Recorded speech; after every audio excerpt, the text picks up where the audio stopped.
सुना ये पूरी धरती तू चलाता है, मेरी भी सुन ले अरज मुझे घर बुलाता है।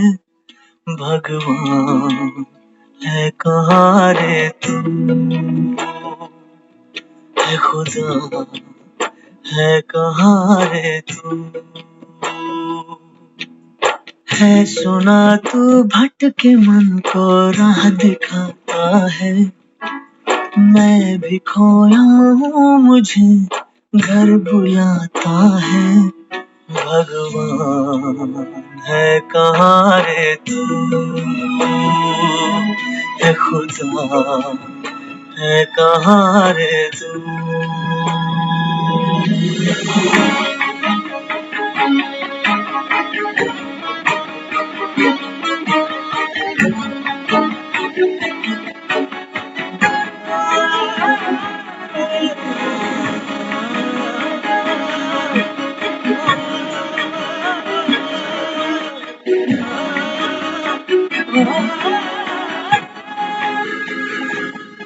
मैं पूजा करूं या नमाज़ें पढ़ूं, अरदास करूं दिन रात, न तू मंदिर मिली न तू फिर चैन ले, तुझे ढूंढे थके मेरे नैन,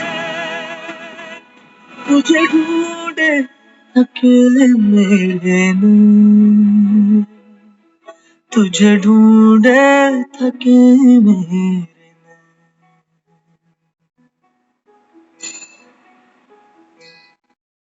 नैन। जो भी रस्में हैं वो सारी मैं निभाता हूँ, इन करोड़ों की तरह मैं सर झुकाता हूँ। भगवान है कहाँ रे तू, है खुदा है कहाँ रे तू।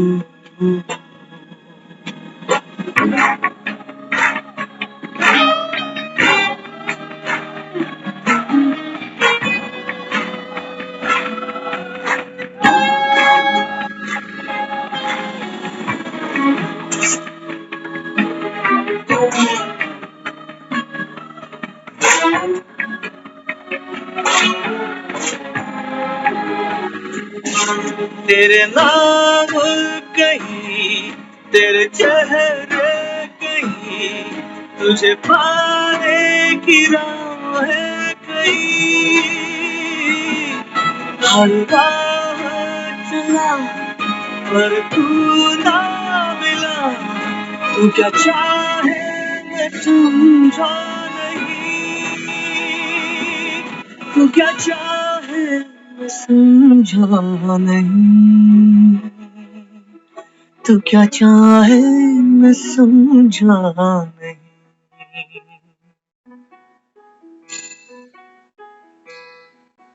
सोचे बिन समझे जतन करता ही जाता हूँ, तेरी जिद सर आंखों पर रख के निभाता हूँ। भगवान है कहाँ रे तू, है खुदा है कहाँ रे तू। भगवान है कहाँ रे तू, है खुदा है कहाँ रे तू।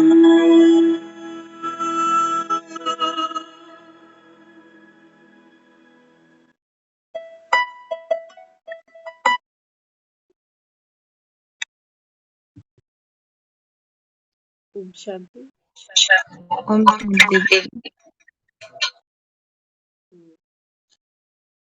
जो गीत अभी हमने सुना, बाबा समझाते, बाबा कहते हैं बच्चे जन्म जन्म आप आत्माओं ने मुझे ढूंढने के लिए, बाबा कहते हैं बच्चे बहुत धक्के खाए, बहुत धक्के खाए। किस किस धर्म में हमने यात्राएं की, घुटने के बल चल के गए, परिक्रमाएं लगाई, नंगे पांव भागे, जिसने जो बताया वो हमने किया। लेकिन न भगवान को कभी किसी ने देखा, न कोई मिला। लेकिन ये हमारा वाकई भाग्य है, जो बाबा कहता है बच्चे संगम पर आप सौभाग्यशाली आत्माएं, जो भगवान के सम्मुख बैठती हो। दुनिया ढूंढती है उसको, है तो वो निराकार। बाबा कहता है बच्चे मैं तो बुद्धिवानों की बुद्धि में प्रवेश कर जाता हूँ। तुमको बाबा कहता है सदगति देने का मैं राह मार्ग बता देता हूँ। बस बाबा कहता है मेरा इतना ही काम है, उस पर चलो, उस श्रीमत पर, उस मार्ग पर चलो, तो बाबा कहता है तुमको गति सतगति मिल जाएगी, मुक्ति जीवन मुक्ति मिल जाएगी। और बाबा कहता है और कोई रास्ता नहीं। कितने भी तुम व्रत करो, उपवास करो, तीर्थ करो, दान पुण्य करो, लेकिन बाबा कहता है बच्चे जब तक आप स्वयं सदगति के मार्ग पर नहीं चलते, स्वयं को आत्मा जानकर, तब तक बाबा कहता है आपकी मुक्ति असंभव है। और हम रोज रोज बाबा के सम्मुख बैठकर ये ज्ञान सुनते हैं, अपने जीवन में ग्रहण करते हैं, और वो सुख का अनुभव करते हैं जो संसार में भक्तों को नहीं मिलता। क्योंकि बाबा कहता है बच्चे तुम भक्तों से ही मैं ब्राह्मण बनाता हूँ। सब तो नहीं बनेंगे, क्योंकि बाबा कहता है सबको भरोसा आएगा ही नहीं कि भगवान आया है, वो भी कलयुग में। और वो भी हमारे जैसों के बीच। ना हमारे में कोई साधु है, ना सन्यासी है, ना तपस्वी है, हम सब घर गृहस्थी वाले हैं, बाल बच्चे देखते हैं, नौकरियां इत्यादि करते हैं, धंधा धूरी करते हैं। बाबा कहता है बच्चे मैं तो साधारण रीति आता हूँ, साधारण तन में ही आता हूँ, और आ करके गुप्त रीति बाबा कहता है अपना काम करके चला जाता। तो आज की मुरली के माध्यम से बाबा हमको डायरेक्शंस देते। बाबा कहते बच्चे आज हम बच्चों को बाबा संबोधन देता है विश्व परिवर्तक आत्मा। बाबा समझाते जानते हो आज बाबा के पास कौन आए हैं। बाबा कहता है आप जानते हो आज बाबा के पास कौन आए हैं। बड़े आदर भाव से हाथ में मालाएं लिए हुए, प्रकृति के 5 तत्व सूक्ष्म रूप धारण किए हुए बाप दादा को प्रणाम कर रहे हैं। 5 तत्व है ना प्रकृति के, ये भी तो चैतन्य है ना। प्रकृति हम आत्माओं की पालना करती है, जल के रूप में, सूर्य के रूप में, मिट्टी के रूप में, आकाश के रूप में। तो बाबा बच्चों से कहते हैं आज पता है वतन में बाप दादा से कौन मिलने आया। तो बाबा समझाते आज बाबा से ये प्रकृति के 5 तत्व सूक्ष्म रूप चैतन्य रूप में, बाबा कहता है बड़े आदर भाव से हाथ में मालाएं लिए वो आए थे प्रकृति के 5 तत्व मिलने के लिए। तो बाप दादा को प्रणाम कर रहे थे, बाप दादा उन्हें दृष्टि दे रहे थे। ये प्रकृति ना, इसको भी तो हमने अपनी माँ कहा है। एक माँ तो होती है बच्चे को 2-3 साल में ही गोदी उठाती है, फिर कहती है अब खुद चल। अब उससे नहीं उठाया जाता। लेकिन ये धरती, ये तो हम 100-100 किलो के भी हो जाते हैं ना, और 70-80 साल के भी हो जाते हैं, तब भी बेचारी नहीं कहती कि मैं नहीं उठा सकती, कम खाया करो। कहती कभी? कभी नहीं कहती। तो हम सभी एक बार अभी यहाँ मिलकर, क्योंकि प्रकृति माँ है और हम सबको पालती पोसती है, तो हमारा भी उसके प्रति फर्ज बनता है। जिस माँ ने हमको पाला पोसा, उस माँ की कम से कम हम दुआएं तो ले लें। बाबा यही तो हमको रास्ता देता है मुक्ति, जीवन मुक्ति का। तो अभी हम सब मिलकर यहाँ प्रकृति के 5 तत्वों की अपने शुभ श्रेष्ठ संकल्पों से सेवा करें। ठीक है, करेंगे, है ना। सुनना तो एक बात है, हम रोज ही मुरली सुनते हैं, लेकिन कुछ कुछ हमको जमा भी तो करना है ना अपना, जो हम सेवा करें, संकल्पों की सेवा बाबा कहता है, ये तो करो। तो अपने आप को इमर्ज करो। मैं आत्मा, विश्व परिवर्तक आत्मा। देखें अपने आप को भ्रिकुटी के बीच में विराजमान मैं चैतन्य शक्ति। बाबा ने मुझे वरदान दिया है मास्टर सतगुरु बनकर मुक्ति और जीवन मुक्ति का वर्षा न केवल विश्व की आत्माओं को बल्कि प्रकृति के पांचों तत्वों को भी बाबा कहता है बच्चे मुक्त करो, ये भी तमो प्रधान बने। तो ये सेवा का भार अभी हम उठाते हैं और संकल्प करें, इस धरती माँ को इमर्ज करें। देखें धरती की गोद में हम सब बैठे हैं। धरती माँ को शुक्रिया करें। माँ, जन्मों जन्मों आपने मेरा बोझ उठाया, मुझे इतनी प्यार से पालना दी।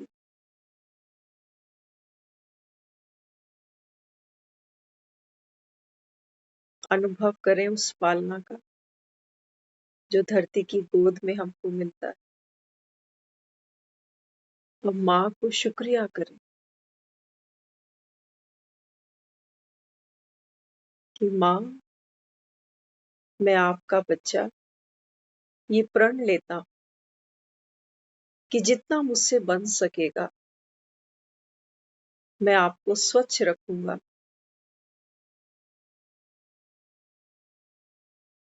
विकारों का त्याग कर कर धरती से पापों का बोझ उतारूं।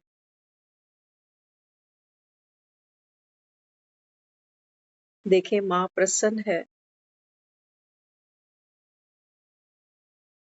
और मुझ आत्मा को विजयी भव का वरदान दे रही। अब देखें धरती के बाद जल तत्व। जल ही जीवन है, जल से ही कल है। जन्मों जन्मों इस जल ने मेरी प्यास बुझाई है।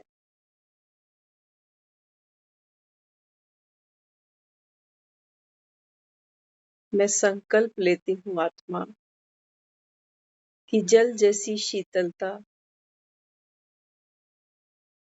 जल जैसी निर्माणता मैं अपने भीतर धारण करूं।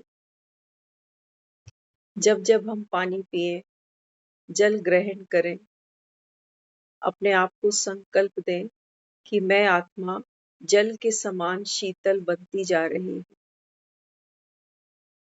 वाणी से, बोल से, व्यवहार से, सोच से शीतल आत्मा। धन्यवाद करें इस जल का।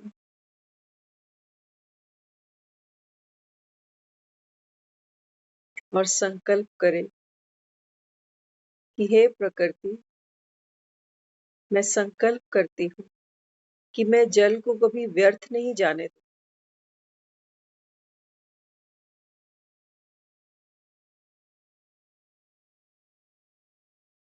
अब और आगे देखें, वायु देखें, भीतर आती हुई वायु और बाहर जाती हुई वायु।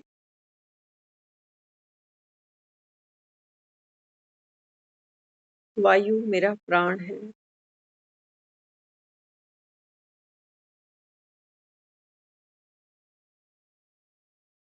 अपने आप को संकल्प दें कि जैसे वायु अविरल है, अथक है, संसार से न्यारी है, संसार में होते हुए भी इसे कोई देख नहीं सकता, लेकिन महसूस कर सकते हैं। ठीक इसी प्रकार वह चैतन्य निराकार आत्मा जिसे कोई देख नहीं सकता, मेरी ही शक्ति है जो अथक परिश्रम करके हम इस कलयुग से सतयुग की स्थापना कर रहे हैं। अपने आप को संकल्प दें कि वायु समान मैं अथक हूँ, बेहद हूँ।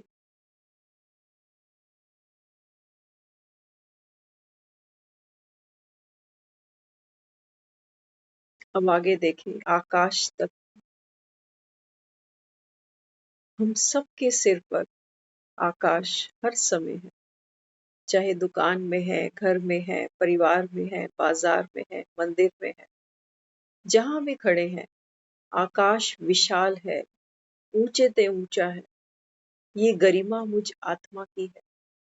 आकाश तत्व से इस गुण को अपने भीतर ग्रहण करेंगे कि मैं आत्मा सर्व से न्यारी हूँ, ऊंच ते ऊंच हूँ।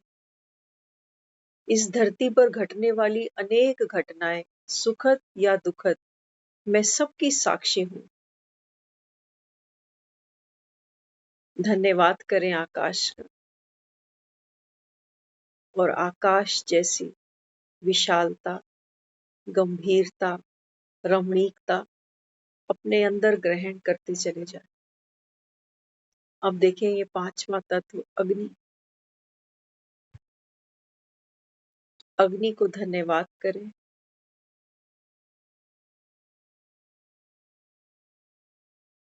अग्नि तत्व अग्नि का प्रतीक है। अग्नि मुझ आत्मा ज्योत का प्रतीक है। अग्नि हमारे जीवन को संरक्षण देती है, पवित्रता देती है। अग्नि में कोई भी पदार्थ डालें, उसका रूप स्वरूप बदल जाता है। ठीक इसी प्रकार मैं आत्मा अग्नि तत्व, तीसरा नेत्र मिलते ही पुराने सब संस्कार, स्वभाव परिवर्तन हो चुके हैं। मैं पवित्र आत्मा हूँ, अग्नि के समान तेजवान हूँ, रूपवान हूँ,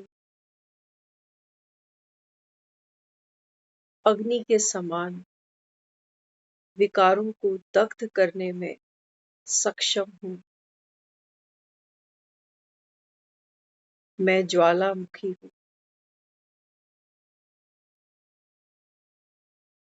मेरी पवित्रता इस कलयुग को, कलयुग की दुख अशांति को सुख में परिवर्तन करने में, शांति में परिवर्तन करने में सक्षम है। पांचों तत्वों का धन्यवाद। पांचों तत्वों से गुणों को भीतर ग्रहण किया, पांचों तत्वों की ब्लेसिंग्स मुझको मिली। इसी प्रकार कि प्रकृति के पांचों तत्वों का रोज धन्यवाद करना है। ओम शांति।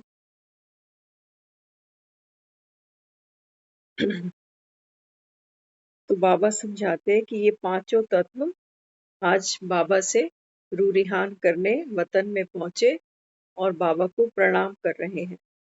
बाप दादा उन्हें दृष्टि दे रहे हैं। बाबा ने हमें साथ में सामने आने के लिए इशारा किया। बाबा प्रकृति के पांचों तत्वों से आज बात कर रहे हैं और साथ में हमको भी इमर्ज किया कि प्रकृति के ये पांच तत्व बाबा को क्या कहने गए। तो मैं बाबा के साथ सामने पहुंच गई। जो सामने बाबा के संदेशी है, बाबा ने उनको भी इमर्ज किया कि आओ विश्व परिवर्तक आत्मा, आज देखो प्रकृति के पांचों तत्व सूक्ष्म रूप धारण किए हुए बाप दादा से मिलने आए हैं। तो बाप दादा ने बोला आप भी मेरे साथ आ जाओ। बाबा बोले बच्ची जानती हो ये क्या कहना चाहते हैं? प्रकृति के पांचों तत्व, बाबा पूछते बच्ची जानती हो ये क्या कहना चाहते हैं? प्रकृति पूछती है कि अब तो हम अलग अलग स्थानों में एक एक तत्व द्वारा हलचल मचा रहे हैं, लेकिन इकट्ठे हो हलचल मचाने का ऑर्डर कब है? हाँ, बाबा कहता है बच्चे अति पर तो है, प्रकृति के पांचों तत्व देखते हैं ना, कहीं पर देखते हैं भूकंप आ गया, कहीं देखते हैं बादल फट गए, कहीं पर आकस्मिक इतनी बारिश हो गई कि बाढ़ आ गई। अब ये बाबा को प्रकृति के तत्व कहते हैं कि बाबा एक-एक जगह पर एक-एक तत्व जाकर तहलका तो मचा रहा है, लेकिन अब ये बताओ कि सब इकट्ठे कब जाएं?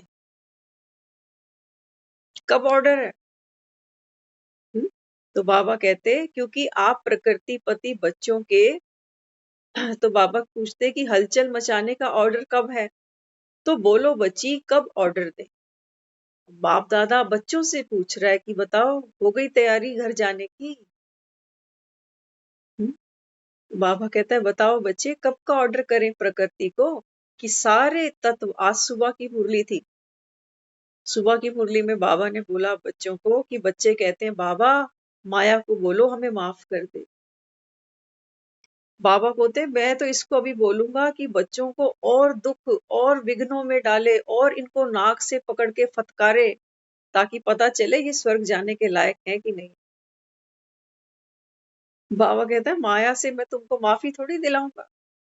माया को बाबा कहता है तुमको जीतना पड़ेगा। तो कभी ये नहीं सोचो कि बाबा माया से हाथ जुड़वाओ, छुट्टी करे हमारी। बाबा कहता है नहीं अभी तो मैं इसको और ऑर्डर करूंगा कि ये नाक से पकड़कर तुमको फटकारे, खूब तहलका मचाए, खूब विघन लेके आए ताकि पता चले ये स्वर्ग में जाने लायक है। क्योंकि स्वर्ग की बाबा जब हमको सृष्टि के बारे में अवगत कराता है ना, बाबा कहता है बच्चे वहां मौत पर शोक नहीं होता, वहां कोई रोता नहीं है, वहां दुख नहीं है, वहां कोई भक्ति नहीं है, वहां पाठ नहीं है, पूजा नहीं है, अरदास नहीं है, प्रार्थना नहीं है। बाबा कहता है ये संस्कार तुमने यहाँ छोड़े, तुम तो बाप को भी आगे हाथ जोड़ते हो कि बाबा माया से जान छुड़ा दे। बाबा कहता है सतयुग माना शक्तिशाली आत्मा, निर्भय आत्मा। बाबा कहता है तुम तो डर जाते हो, पेपर देख के ही घबरा जाते हो। तो बाबा कहता है मैं तो माया को बोलूंगा कि अभी खूब तहलका मचाए। बाबा कहता है यहाँ तो अंधश्रद्धा की बात नहीं है, ये तो पढ़ाई है। बाबा कहता है पढ़ो, टीचर थोड़ी कहेगा कि बच्चों को कि तुम मत पढ़ो मैं तुम्हें पास कर दूंगा। बाबा कहता है पढ़ाई है ना तो पढ़ना चाहिए, पढ़कर बाबा कहता है आप लायक बनो। हम्म? तो बाबा आगे समझाते तो बोलो बच्ची कब तक ऑर्डर दें, क्योंकि आप प्रकृति पति बच्चों के तीव्र गति से संपन्न बनने का पुरुषार्थ ही परिवर्तन का आधार है। बाबा कहता है परिवर्तन तो करना ही है, लेकिन एक है स्लो प्रोसेस, कर लेंगे हो जाएगा देख लेंगे सब पूर्ण कोई बना ही नहीं है, अभी तो बहुत समय है विनाश होने में। बाबा कहते हैं बच्चे तुम वो नहीं देखो कि 100 साल कब पूरे हो रहे हैं, तुम ये देखो कि हर घड़ी अंतिम घड़ी है। अभी हम सही सलामत बैठे हैं, मुरली क्लास सुन सकते हैं, थोड़ा पुरुषार्थ कर सकते हैं। अगर जीवन में एक भी हलचल आ जाती है ना, आप करके देख लेना, मुरली सुनने में दिल नहीं लगेगा आपका। वो माया खींचती है हमको, वो चिंता वो तनाव अपनी तरफ खींचता है, तो हम कहाँ मुरली सुन सकते हैं। तभी तो सब आते नहीं है मुरली सुनने। क्या लगता है आपको मजे ले रहे हैं वो वहां पर? जो मुरली नहीं सुनते वो कोई मजे नहीं ले रहे। माया ने उनकी ऐसी गुत्थी उलझा रखी है कि उनको समझ ही नहीं आता कि बचे कैसे। तो सब फंसे हुए हैं, कोई कहता है जी बच्चे छोटे, कोई कहता है परिवार, कोई कहता है खाना पानी। वो पूरी जिंदगी बीत गई खाना पानी करते हुए, पेट फिर भी खाली है, हर समय पेट खाली। बाबा कहता है अब भी नहीं जागोगे तो फिर जागोगे कब? पेट कितना मांगता है, 2 रोटी मांगता है, कितनी देर लगती है बनाने में और खाने में। हाँ 24 घंटे बहुत बड़ी बात होती है, कोई छोटा समय नहीं है 24 घंटे का। लेकिन माया बाबा कहता है ऐसे बुद्धि फिराती है बच्चों की कि बच्चों को होश ही नहीं लेने देती। क्या कहते हैं बच्चे? कहते हैं अभी तो छोटी उम्र है, अभी तो देखा ही क्या है। क्या कहते हैं हम? कहते हैं हमारे पास समय कहाँ होता है इतना, जब टाइम आएगा, जब बाल पकेंगे तब देखेंगे। आजकल किसी के बाल पकते ही नहीं, सारे डाई लगा के बैठे हैं, एक हमारी माता जी को छोड़। एक हमारे जयपुर वाले भी कभी डाई नहीं लगाते। बाकी तो जिसको देखो, हाँ, बाबा कहता है तुम कितने भी फिड़के रच लो, लेकिन मृत्यु बाबा कहता है टल नहीं सकती, मृत्यु नहीं टल सकती। कल परसों हम एक कार्टून देख रहे थे, तो उस कार्टून में दिखाया वो एक बाइक पर ना कपल था, आगे लड़का था और पीछे लड़की बैठी थी बाइक पे, तो खूब फास्ट वो बाइक चला रहा था। तो कार्टून में ऐसा लिखा हुआ था कि लड़की ने चिल्लाकर बोला कि थोड़ा स्लो कर बाइक को, मैं गिर जाऊंगी। तो वो कार्टून में दिखा रखा था इतनी स्पीड से वो बाइक थी, एक तो वो लड़की की विग उड़ गई और जो नकली दांत थे वो बाहर निकल गए।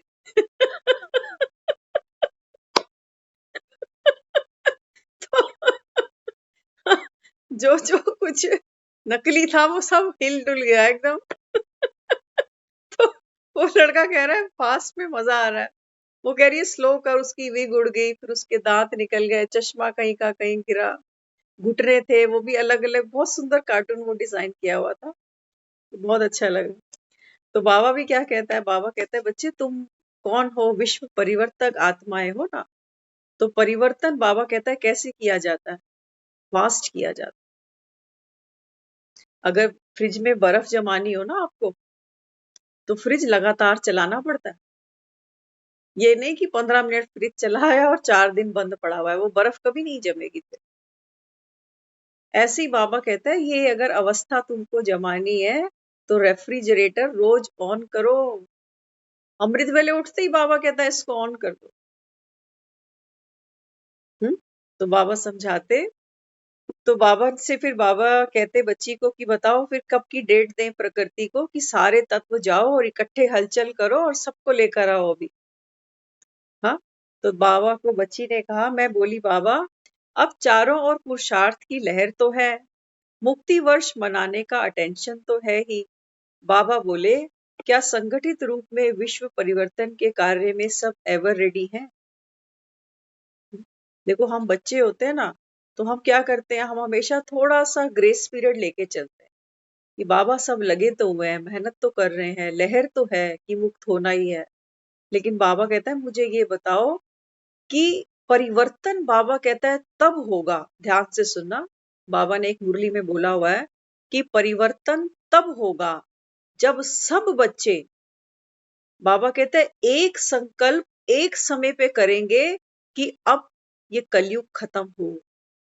हम क्या करते हैं, हमारे में से जब कोई बहुत दुखी होता है, दुख की लहर आती है, तब हम कई बार बाबा को कहते हैं बाबा जो करना है निपटा के जल्दी खत्म कर। लेकिन कुछ उस समय पीछे चले जाते हैं, वो उनके पास हैप्पी पीरियड होता है, कंफर्ट जोन होता है, वो कहते हैं करेंगे आराम से, अभी हमारा पुरुषार्थ हुआ नहीं, अभी हमने वो भट्टी की ही नहीं, अभी हमने वो सेंटर पे जाकर वो क्लास सुनी ही नहीं। तो बाबा कहता है फिर सबके कंप्रेसर एक साथ चलें, क्योंकि सबको बाबा कहता है एक साथ घर जाना है ना। इसीलिए जब शादी के कार्ड बनवाते हैं ना, उसमें टाइम लिखा जाता है, तिथि लिखी जाती है कि इस तारीख को इतने बजे बारात यहाँ पर पहुंचेगी, यहाँ से रिसेंबल होके आगे बढ़ेगी। बाबा कहते हैं तुम्हारे पास कोई तिथि तारीख ही नहीं, सब कह रहे हो हम तैयार हो रहे हैं, हम सज रहे हैं, हम सेवा कर रहे हैं, हम मैसेज दे रहे हैं कि भगवान आ गया, लेकिन बाबा कहता है इकट्ठा तो कोई नहीं हो रहा, ना डेट लिखी है कार्ड में तुमने, ना कोई टाइम लिखा है। बाबा कहते हैं ये कमी है अभी। कोई शादी का कार्ड आपको दे जाए, ना डेट हो ना टाइम हो, क्या करोगे? होगे कभी तैयार? कभी नहीं होगे, क्योंकि कुछ लिखा तो है नहीं। जगह भी लिख दी है कि फलानी जगह पर पहुंचना है, लेकिन कब कितने बजे ये नहीं लिखा हुआ, तो बैठे रहना फिर। हाँ, बाबा कहता है बच्चे अपना समय खुद निश्चय करो कि मुझे कितनी देर में तैयार हो, क्योंकि देखो मौत सबको एक साथ नहीं आने वाली, आएगी। हम सब आए भी अलग अलग थे, कोई कौन से महीने में कौन सी तारीख में आया, कोई कौन से सन में आया, तो जाने का हिसाब किताब चुक चुक करके समय भी जाने का सबका अलग अलग होगा। पता नहीं किसके पास कितने घंटे महीने पड़े हैं, नहीं कह सकते। इसलिए बाबा कहता है बच्चे ये भी माया है, जब तुम सोचते हो कि बहुत टाइम पड़ा हुआ है। तो बाबा कहते क्योंकि स्थापना में तो सर्व आत्माओं का साथ चाहिए ना। बाबा कहता है ये तो नहीं कि बाराती ना आए। बाबा कहता है मुझे तो सब चाहिए। तो शिव की बारात दिखाइए ना। शिव की बारात में दिखाते हैं राक्षस, दानव, असुर, सब उसकी बारात में। बाबा कहता है ये दुनिया यही तो है अभी। सब कोई एक दूसरे को दुख देते हैं, असुर बने हुए, पतित हैं सभी। तो बाबा कहते हैं बच्चे बाराती बनकर इनको लेकर जाना है। तो कम से कम अभी जो अति आ गई, बाबा कहता है कलयुग की ये आत्माएं ये तो कहें कि हाँ हमने भगवान को जाना तो है, भले श्रीमत पे नहीं चले, लेकिन बाबा कहता है सबके कानों में ये आवाज आएगी जरूर कि भगवान आ गया है। मिलेंगे सारे नहीं, श्रीमत पर दुनिया नहीं चलेगी। राजयोग का अभ्यास बाबा कहता है सारे नहीं करेंगे। क्योंकि बाबा कहता है भेद कहाँ पड़ा? भेद पड़ा बाबा कहता है तुम्हारी बुद्धि पर।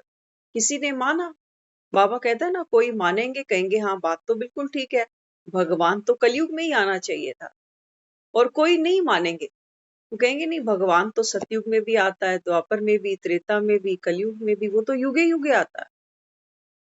तो वो ये ज्ञान नहीं सुनेंगे, वो कहेंगे हमें तो हमारी भक्ति ही करनी है। तो बाबा समझाते अब तो बाप दादा यही चाहते हैं कि अब हर एक बच्चे को अपनी दिल से बेहद का वैराग उत्पन्न हो, तब यह लहर तीव्र गति से प्रत्यक्ष दिखे। हाँ, क्या कहा बाबा ने? बाबा कहता है बाप दादा भगवान की ये दिली इच्छा है कि इस समय बच्चे क्या करें। हाँ, देखो माँ बाप ना अपने बच्चों के लिए कभी बुरा नहीं चाहते। हम सब भी तो माँ बाप हैं अपने अपने घरों, बच्चे हैं हमारे पास। हाँ, बाबा कहते हैं बच्चे जिसको तुमने मृत्यु समझा वो मृत्यु नहीं है, तो मृत्यु से तुम डरो नहीं। बाबा कहते हैं ये परिवर्तन है बस, इस गेट से निकलोगे उस गेट से वापस आ जाओ। तो बाबा समझाते बच्चे अब तो बाप दादा यही चाहते हैं हर एक बच्चे को अपनी दिल से बेहद का वैराग्य उत्पन्न हो। जबरदस्ती का वैराग्य नहीं, शमशानी वैराग्य नहीं कि जाना तो है ही, मरना तो है ही, ऐसे नहीं। ये सोचो, सोचो जब सीता को राम लेने आए लंका में, तो सीता दुखी हुई होगी कि सुखी हुई होगी? हाँ, 7 समुंदर पार करके राम लेने आया सीता को, तो सीता दुखी हुई कि सुखी हुई कि मेरे राम मुझे लेने आए, वो भी इस रावण के चंगुल से मुझे निकाला। तो बाबा कहता है बच्चे वो तो 7 समंदर लांग कर आया था, मैं तो आया परम धाम से हूँ तुम्हारे लिए। तो बाबा कहते तुमको दुख है कि सुख है कि मैं तुम आत्माओं की, सीताओं की पुकार पर तुमको इस रावण की सोने की लंका से छुड़ाने आया हूं। ये मिलती किसी को भी नहीं है। सोने की लंका कहते हैं ये दहन ही हुई है। क्यों हुई है पता है आपको? लंका के पीछे भी एक कहानी है, इतिहास है। वो ऐसे कहानी सुनाते हैं कि पार्वती ने शिव को एक बार बोला कि भाई हम यहाँ कंदराओं में बैठे हैं कैलाश पर, तो हमारे रहने के लिए भी कोई वैभवशाली महल होना चाहिए था। तो शिव ने बोला कि देखो हम तो जोगी हैं, तो हमें तो यही ठीक है। लेकिन पार्वती ने बोला नहीं, कुछ अच्छा बढ़िया होना चाहिए। तो उन्होंने फिर इसकी रचना की, जिसको लंका कहते, सोने की लंका बनाई गई। और उस समय जब उसमें प्रवेश करना था तो महापंडित रावण को बुलाया गया, बहुत विद्वान था वो। तो जब उसको बुलाया तो उसको बोला कि हमें गृह प्रवेश करना है, तो आप पूजा करो। तो जब उसकी पूजा समाप्त हुई तो उसने बोला कि भाई दक्षिणा। तो वो तो भोले थे, भोले ने पूछा क्या दक्षिणा दे, तो कहते हैं ये मुझे ही दे दो लंका। तो पार्वती को कहने लगे मैंने कहा था ना, निराकार परमात्मा कभी सोने की लंका में नहीं बैठेगा, उसका कोई मोह नहीं है इस दुनिया में। वो कहता है मैं अकेला ऊपर ही ठीक हूँ परम धाम, तुम पार्वतियां यहाँ बैठो जाओ। क्योंकि सीता को तो सोने का मृग चाहिए ना, वो पार्वती हम और आप ही तो है। ऐसी कौन सी स्त्री है जो नहीं चाहती बढ़िया आलीशान मकान मिल जाए? कौन है जो नहीं चाहती बढ़िया बढ़िया कपड़े हो, नौकर चाकर हो? यही तो बाबा कहता है बच्चे तुम्हारी तृष्णाएं हैं जो तुमको राम से दूर ले जाती। तो बाबा कहते हैं ये भी नूंद है ड्रामे में, तुम चिंता ही मत करो। हाँ, लेकिन जब पानी सर से ऊपर होगा तो राम को आना ही है। अब बाबा कहता है मैं आ गया तुमको लेने। बाबा कहता है तुमको तो खुशी होनी चाहिए ना कि राम हमको मुक्त कराने आ गया। लेकिन बाबा कहता है बच्चों को खुशी नहीं है। आज सुबह भी मुरली में था, बाबा कहते हैं बाबा बोलते तो बच्चों का मुखड़ा खिल जाना चाहिए। लेकिन बाबा कहता है बच्चों का इतना प्यार है नहीं। जैसे कोई स्त्री होती है ना, तो बाबा कहता है उसका अगर कोई साजन पति सामने हो और श्रृंगार करे तो कितनी उसको खुशी होती है। बाबा कहते हैं मैं तुम्हारा श्रृंगार कराता हूँ और तुम्हें कोई खुशी ही नहीं होती। इसलिए बाबा कहता है बच्चे आपका होना चाहिए सच्चा दिल का वैराग। अभी भी चेक कर लो, हमें आज भी सोने की लंका से प्यार है। वो तो सीता सच्ची दिखाई बेचारी, कभी कहते हैं अशोक वाटिका में ही पड़ी रही वो, कभी लंका की तरफ नजर नहीं उठाई उसने कि जाके एक बार नजर तो मारूं कि सोने के महल होते कैसे।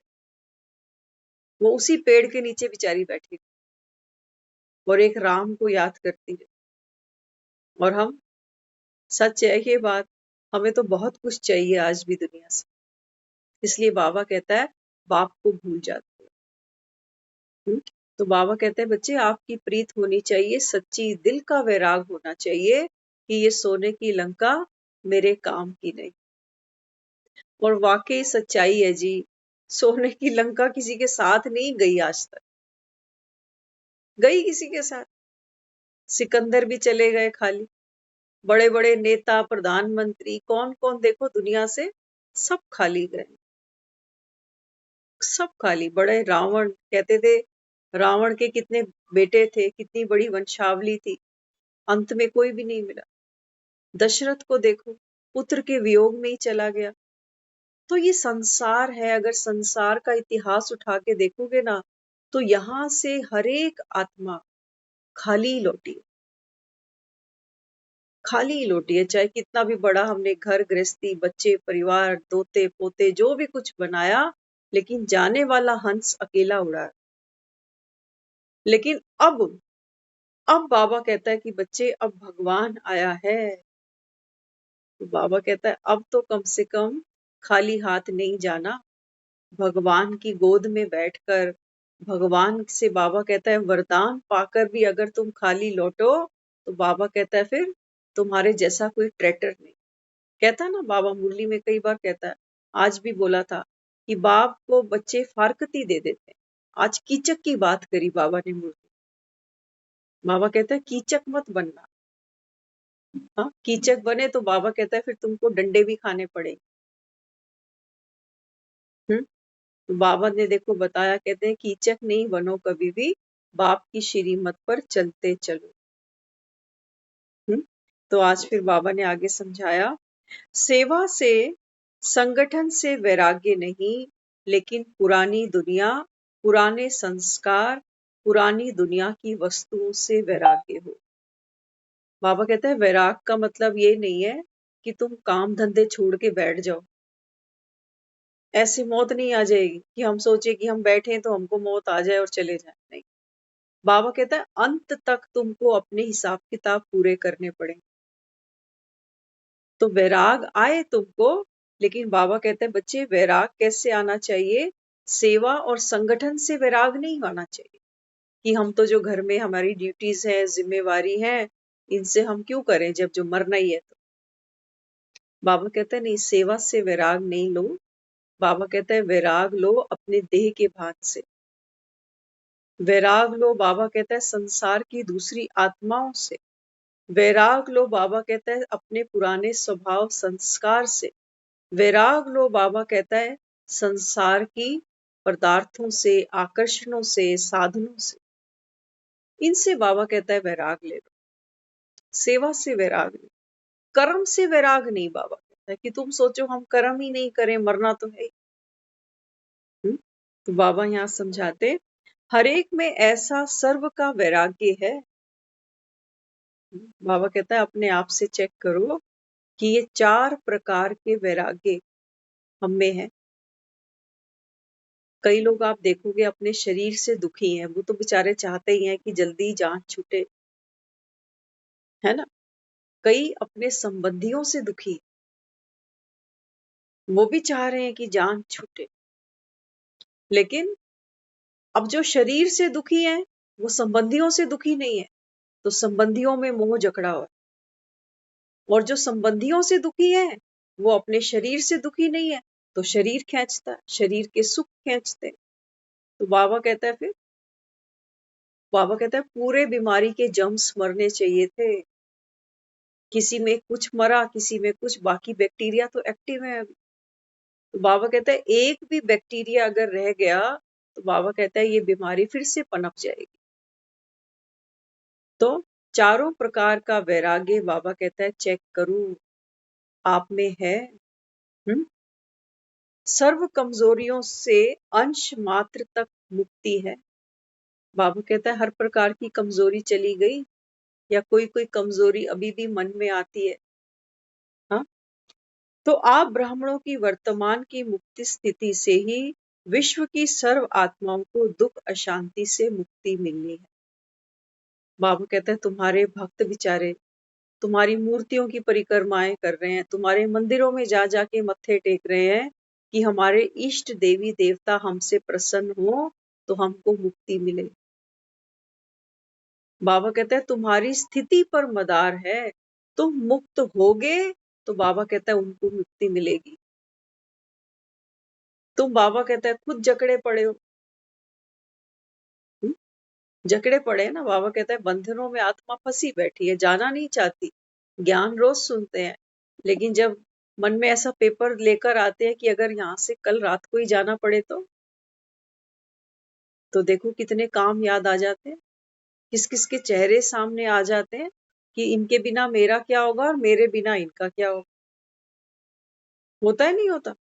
तो बाबा कहता है फिर मुक्त तो नहीं हुए ना अभी।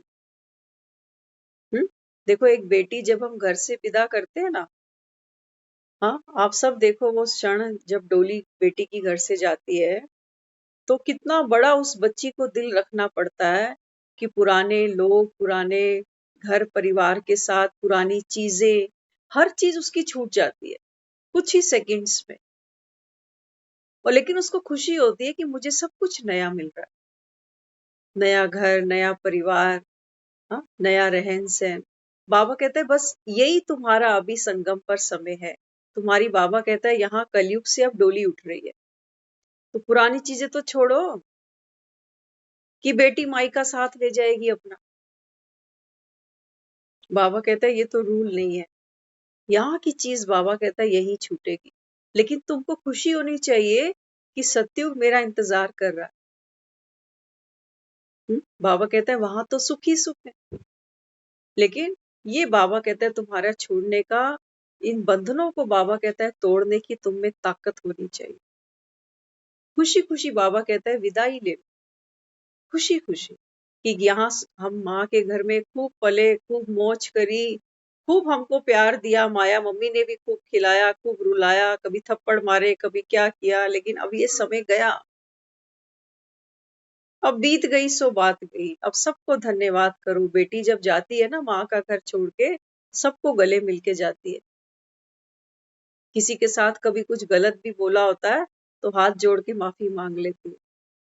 सब उसको कहते हैं कि बच्चे आप खुश रहो। दुआएं भी तभी देते हैं जब बेटी जा रही होती है। मरते आदमी के लिए भी लोग यही दुआ करते हैं कि आगे ठीक ठाक अच्छी गति सदगति मिले। तो बाबा कहते हैं तुम जाने की तो तैयारी नहीं रखो, जाने की तो बाबा कहते हैं बच्चे तैयारी होगी। इसीलिए दुनिया में भी लोग कहते हैं जब मृत्यु होती है ना तो अचानक का पार्ट होता है, हर चीज छूट जाती है। कोई हमसे प्रिपरेशन नहीं मांगेगा कि हम तैयार थे घर छोड़ने के लिए, अपना गोल्ड, अपनी प्रॉपर्टी, हर चीज नहीं। कोई भी चीज हमसे परमिशन मांगेगी ही नहीं। ये घर हमको नहीं रोएगा जिस घर के बाहर हमने अपनी नेम प्लेट लगा रखी है। इस बेचारे को पता भी नहीं कि मेरे मत्थे पे किसका नाम चढ़ा पड़ा। पहले किसका था, आज किसका, और फिर आने वाले वक्त में किसका होगा। हम रोते हैं अपने मकान को, ये मकान हमें कब रोता है? हमारी जेब से 500 का नोट गिरता है तो हम रोते हैं 500 के नोट को। 500 का नोट मुझे याद करके कब रोता है कि मुझे तो उसी की जेब में जाना है जिसकी जेब से गिरा था। नहीं, वो तो जिसके हाथ में आता है उसी का हो जाता है। हाँ, तो बाबा भी यहाँ समझाते, बाबा कहते हैं बच्चे, आप बच्चों पर इतनी बड़ी जिम्मेवारी है। तो कोई एक बेटी विदा होगी तो पड़ोसी के भी मन में आएगा कि हमारी भी बेटी अब तैयार है। बाबा कहते हैं तुम तैयारी तो करो। तो आगे बाबा समझाते, ऐसे कहते बाबा सर्व बच्चों को ज्ञान सूर्य से शक्तिशाली किरणें दे रहे हैं। जब बाबा ने बोला ना बच्चों को कि बच्चे ये आपकी जिम्मेवारी है, तो कहकर बाबा ने सर्व आत्माओं को अपनी दृष्टि से शक्तिशाली किरणें दी कि बच्चों के अंदर इतनी शक्ति, इतनी पावर भरे कि हर चीज से सच्चे दिल का वैराग्य आ जाए। और वैराग्य कभी जबरदस्ती नहीं लाया जाता। हर चीज की एक सीमा होती है। होती है, नहीं होती? हाँ, आप बाजार से एक दवाई खरीद के आओ ना, उस पर भी एक्सपायरी डेट डली पड़ी होती है। आप कोई गाड़ी, कोई बाइक खरीदो, उसकी भी एक वैलिडेशन पीरियड होती है कि ये 10 साल तक आप रोड पे ला सकते हो। तो ये गाड़ी 70 साल 80 साल से चली जा रही है, चले, इसकी भी तो एक्सपायरी डेट है कोई। ये भी तो छोड़नी पड़ेगी। ये बहुत पोल्यूशन कर रही है, अभी खूब खटखट करती है ये गाड़ी। तो बाबा कहता है बच्चे, अब ये छोड़ो तो तुमको नई मिले। पुरानी तुम छोड़ना नहीं चाहते, और नई के बाबा कहता है अब एक ही गाड़ी पे एक आत्मा बैठेगी ना। एक आदमी एक टाइम 2 बाइक पे कैसे बैठ सकता है? तो बाबा कहता है ये तो पुरानी गाड़ी है, पतित है, विकारी है। बाबा कहता है बच्चे ये तो छूटनी है। तो बाबा कहता है तुम बुद्धि से पहले छोड़ दो। जब छूटेगी तो छूट ही जाएगी, लेकिन बाबा कहता है तुम बुद्धि से छोड़ दो, प्रीत छोड़ दो, संभाल करो शरीर की, समय पर खिलाओ, समय पर आराम दो, समय पर बाबा की याद भी करो, लेकिन बाबा कहता है बुद्धि से प्रीत छोड़ दो। शरीर से तो हमें बड़ी प्रीत है, बहुत प्रीत है इससे। थोड़ा सा देखो बाल सफेद होने लगते हैं तो शक्ल देखा करो, स्किन पे झुर्रियां आती हैं तब देखा करो। होता है, नहीं होता? कहते हैं हम बूढ़े तो नहीं होना चाहते। अब कौन है संसार में जो जन्मा हो, जवान भी हुआ हो, लेकिन वहीं ब्रेक लग गई हो? है कोई? कोई भी नहीं है। प्रकृति है ना, प्रकृति को कोई बांध तो नहीं सकता। एक भगवान ही है जो कभी बूढ़ा नहीं होता, बस। बाकी तो बाबा कहता है तुम सब चक्र में घूमते हो, बच्चे बनते हो, जवान बनते हो, बूढ़े बनते हो, फिर बाबा कहता है फिर से बच्चे बनते हो। तो बाबा यहाँ समझाते, सदा स्वस्थिति और सेवा का बैलेंस आवश्यक है। बाबा कहते हैं बच्चे, अभी जो बेहद का हमको वैराग्य रखने के लिए बाबा कहता है ना, बाबा कहता है इसके लिए क्या करना पड़ेगा? स्व की स्थिति और सेवा। बाबा कहता है दोनों का बैलेंस रखना होगा। ऐसे कहते प्रकृति भी आप प्रकृतिपति बच्चों का आह्वान कर रही है कि कब इन श्रेष्ठ आत्माओं का विजय माला में स्वागत करें, सुखमय संसार में सेवाधारी बन फिर से इनकी सेवा करें। बाबा कहते हैं ये पांचों प्रकृति के तत्व, ये बाबा कहते हैं तुम्हारा इंतजार कर रहे हैं कि कब ये हमको ऑर्डर करें और हम ये प्रकृति को फिर से सतु प्रधान बनाएं और सतयुग से फिर से इनकी सेवा करें। देखो प्रकृति की भी आप देखो कितनी बड़ी वाह है कि प्रकृति भी सतो प्रधान होके फिर से सतयुग में हमारी सेवा करना चाहती है। हम दुनिया में कैसे रुकेंगे बिना पानी के, बिना हवा के, बिना मिट्टी के? नहीं रुक सकते ना। तो प्रकृति भी चाहती है कि मुझे भी पावन बना दो ताकि मैं भी सतयुग में आके फिर से तुम्हारी सेवा करूं। देखो ये माँ है। तो बाबा कहते, बाबा ने नए प्रकार की मसाज फिर दादी को दी। बाबा के दोनों नयनों से 2 किरणें निकल रही थी जो बहुत शक्तिशाली। जो दादी, जो संदेशी वहां पर थी ना, अब ये अपने साथ इमेजिन करना, मुरलियां बहुत पुरानी है, बहुत पुरानी मुरलियां हैं, अव्यक्त वाणियां हैं, और ये तो संदेशी की मुरलियां हम आज दूसरा दिन है सुन रहे हैं। तो ये जो बाबा से रूह रिहान होती है ना, ये वो मुरलियां हैं। तो देखो बाबा क्या करता, बाबा कहता है कि मैं आंखों से 2 रेज निकलती हैं बाबा की। हाँ, तो सुनना बाबा क्या मसाज देता है। मसाज माना जो आत्माएं थक जाती है ना पुरुषार्थ करते करते भी, बाबा उनके अंदर उमंग उत्साह भरता है। मसाज होती है ना, हम थक जाते हैं, कहते हैं सर पे थोड़ा तेल लगा देना, तो जंपी करने से क्या होता है, थोड़ी एक रिफ्रेशमेंट मिल जाती है। तो ऐसे ही बाबा कहते हैं, बाबा कहते हैं एक जो नयन था उससे तो शीतल रेज किरण निकली, और वह प्रकाश की रेस दादी के मस्तक में गोल गोल करके घूम रही थी, फ्रेश कर रही थी। हाँ, तो एक से शीतल की और एक से शक्तिशाली रेस, ये 2 पावर्स बाबा की आंखों से निकली और दादी के मस्तक में बाबा कहता है ऐसे गोल गोल इमर्ज होने लगे। तो ऐसा अनुभव हम अपने साथ भी करें कि बाबा ये परिवर्तन की शक्ति का बल हम बच्चों को दे रहा है।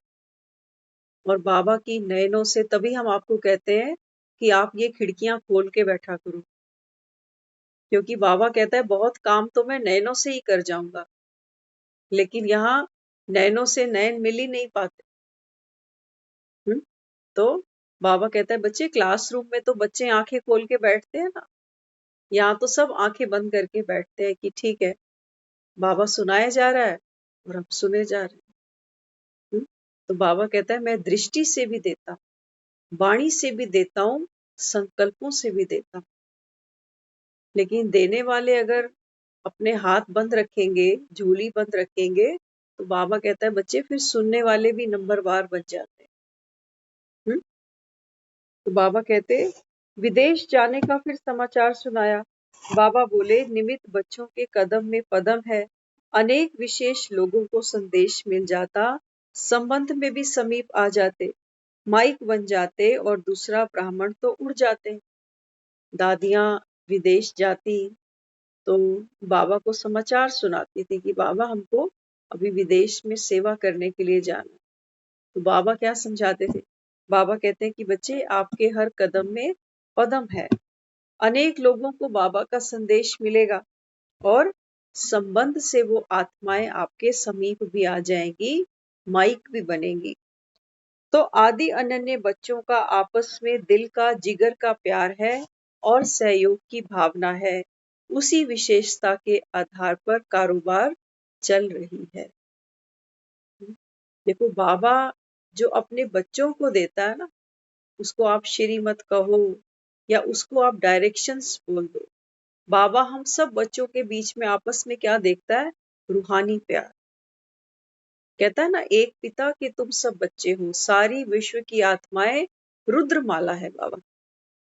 तो बाबा कहता है इस समय जो आप एक दूसरे को सहयोग देते हो, प्यार देते हो, सम्मान देते हो, बाबा कहता है यही सहयोग की भावना, इसी विशेषता के आधार पर बाबा कहता है आगे की कारोबार चल रही है। ये जो सेंटर्स खुलते हैं, सेंटर्स पे और नए नए भाई बहन आते हैं, भट्टियां चलती हैं, बाबा कहता है इन सब का आधार क्या है, इन सब का आधार है एक दो को आगे बढ़ाते जा।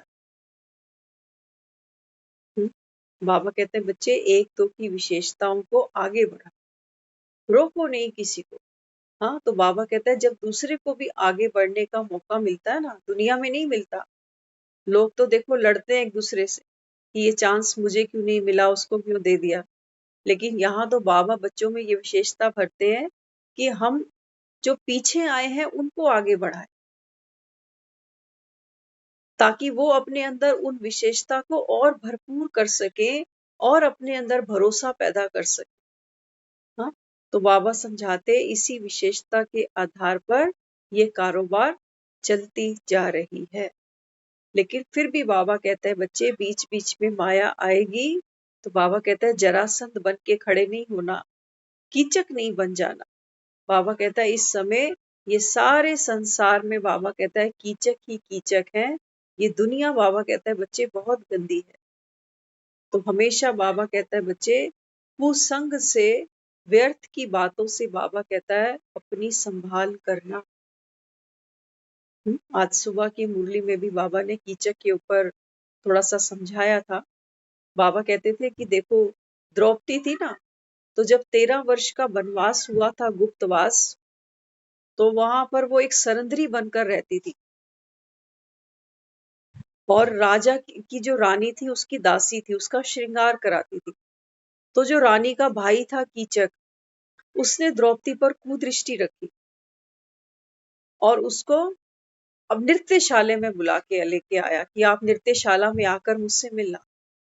तो द्रौपदी ने देखो क्या किया, भीम को साथ लिया, अर्जुन को वहां बिठाया कि तुम तबला बजाते रहना और भीम को कहा कि तुम इसको पार लगा देना आज। अब बाबा हमको समझाता है, बाबा कहते हैं बच्चे अगर आप कीचक बने माना, बाबा कहते हैं अगर देह के भान में गए ये भी कीचक बनना है। यहाँ मेल फीमेल की बात नहीं है। बाबा कहता है अगर आप देह के भान में भी चले गए तो कीचड़ अपने ऊपर लगा लिया। बाबा कहते हैं दूसरी आत्माओं के ममत्व में आए तो भी बाबा कहता है आप कीचक बन गए, पुराना स्वभाव फिर से यूज कर लिया, कीचक बन गए। इसलिए बाबा कहता है बच्चे कीचक को अगर मारना होगा ना तो ज्ञान और योग का तबला तुमको बजाना आना चाहिए। वहां जितनी देर भीम और कीचक की लड़ाई चलती रही उतनी देर वो अर्जुन तबला बजाता रहा। ये बहुत बड़ा रहस्य था, ये आज सामने आया। बाबा कहता है अगर आप में ज्ञान और योग की रिधम होगी तब बाबा कहता है ये बुराइयां गिरेगी, ये कीचक मारे जाएंगे। अगर ज्ञान और योग का तबला हमको बजाना नहीं आता ना, बाबा कहता है फिर ये कीचक नहीं मर सकता, फिर ये कीचक नहीं मरे। इसलिए बाबा कहता है ये ज्ञान को अपना आधार बनाओ, योग को बाबा कहता है अपने जीवन शैली में, पुरुषार्थ में बाबा कहता है समय सारणी फिक्स करो। फिक्स करते हो नहीं, सुबह शाम की चाय कैसे फिक्स कर रखी है हमने, कर रखी है नहीं करती। दुनिया के किसी भी कोने में होंगे उतने बजे हमें चाय चाहिए ही चाहिए। कैसे टाइम हमने फिक्स किया हुआ है, रोटी रात को 8 बजे खानी है तो चाहिए ही चाहिए। बाबा कहता है बाप को याद करने का कोई समय रखा, हमने नहीं रखा हुआ। हम वाकई उसको इतना सीरियसली लेते कहाँ है। हम अपने रिश्तेदारों को रोज फोन करते हैं, कईयों को तो रोज आधा एक घंटा रोज फोन करते हैं, क्या बनाया क्या खाया, तबीयत ठीक है, बच्चे आए बच्चे गए, सारा दिन हम ये सब करते हैं नॉन स्टॉप। एक दिन फोन नहीं करते तो कहते हैं आज फोन नहीं आया, आज फोन नहीं किया। लेकिन उस परमात्मा को जो हमें रोज कहता है कि बच्चे अब तुम आत्माओं को इस पतित दुख की नरक की दुनिया से मैं लेने आया हूं, लेकिन हमें उसकी याद भी नहीं आती। हमें याद उन्हीं की आती है जिनके साथ हमने इतने साल बिता दिए। बाबा कहता है बच्चे अब तो जाग जाओ।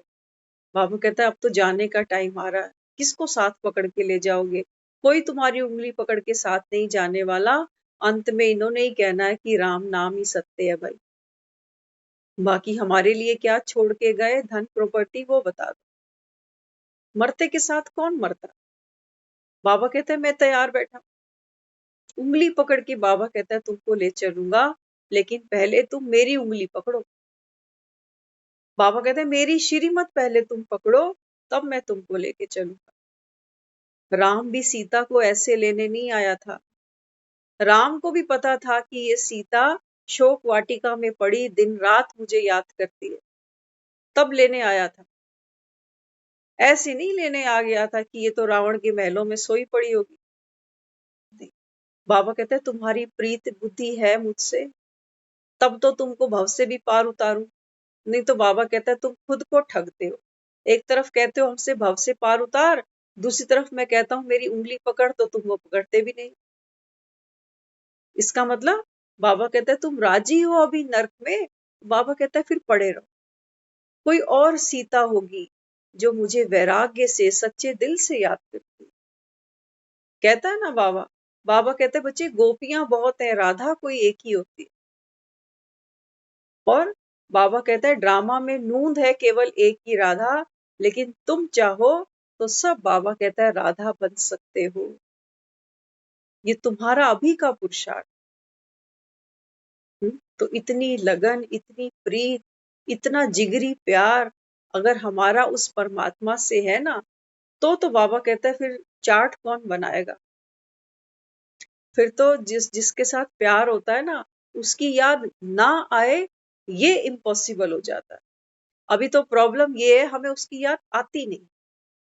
बाबा कहता है तुम्हें याद इसलिए नहीं आती क्योंकि तुम, बाबा कहता है, कोई प्राप्ति करते ही नहीं हो मेरे से। सिर्फ तुमने सुन लिया, इंफॉर्मेशन ले ली कि भगवान आया हुआ है, कलयुग का अंत होने वाला है, कोविड आया था, अब फिर फैलने की तैयारी में, अब तो जाना ही पड़ेगा, बकरे की माँ कब तक खैर मनाएगी, तो चलो कर लेते हैं इसको भी याद, क्या पता सतयुग में आ ही जाए। नहीं, बाबा कहता है बच्चे विश्वास के बेड़े पार हैं। बाबा कहता है मुझे प्यार करो, मुझे याद करो, लेकिन बाबा कहता है कोई वासना नहीं रखो मन, निर्वासना हो जाओ, निर्बंधन हो जाओ। और मुक्त होने का मतलब यही है कि हम बिल्कुल भी जीरो पॉइंट पर आ जाएं कि कोई वासना है नहीं अब हमारी। मुझे मिल गया मन का मीत, ये दुनिया क्या जाने, मेरी भई शाम संग प्रीत, ये दुनिया क्या जाने। बाबा कहते हैं बच्चे इस प्रीत से अनमोल और संसार में कुछ भी नहीं है। बाबा कहता है ना सत्युग कुछ नहीं है इस तुम्हारे संगम के आगे। अभी बाबा कहता है तुम ईश्वर की संतान हो, भगवान की गोद में पल बढ़ रहे हो। सतयुग में बाबा कहता है तुम ईश्वर के बच्चे नहीं कहलाओगे, वहां बाबा कहता है तुम देवकुल की आत्माएं होगी। तो डिमोशन शुरू हो गई तुम्हारी सतयुग से। तो बाबा कहता है अगर कोई पीक टाइम है पूरे कल्प में, तो वो ये संगम का युग है, जब स्वयं भगवान इस समय आया है और हम आत्माओं को अपने समान बनाने के लिए पूरा पूरा हमारा सहयोग कर रहा है। गुण शक्तियों से हम आत्माओं का श्रृंगार करा रहा है। बाबा कहता है इसके बाद प्राप्ति समय खत्म। उसके बाद बाबा कहता है 16 आने मैंने तुमको देने हैं। 16 कलाएं दे रहा है ना वो, अभी 16 श्रृंगार दे रहा है। तो बाबा कहता है सतयुग में जो आत्मा पूरा पुरुषार्थ करेगी, उसके हाथ में होंगे 16 आने। बाबा कहता है सतयुग में 8 जन्म लेगी, 2 आने खर्च हो जाएंगे, 14 आने बच जाएंगे।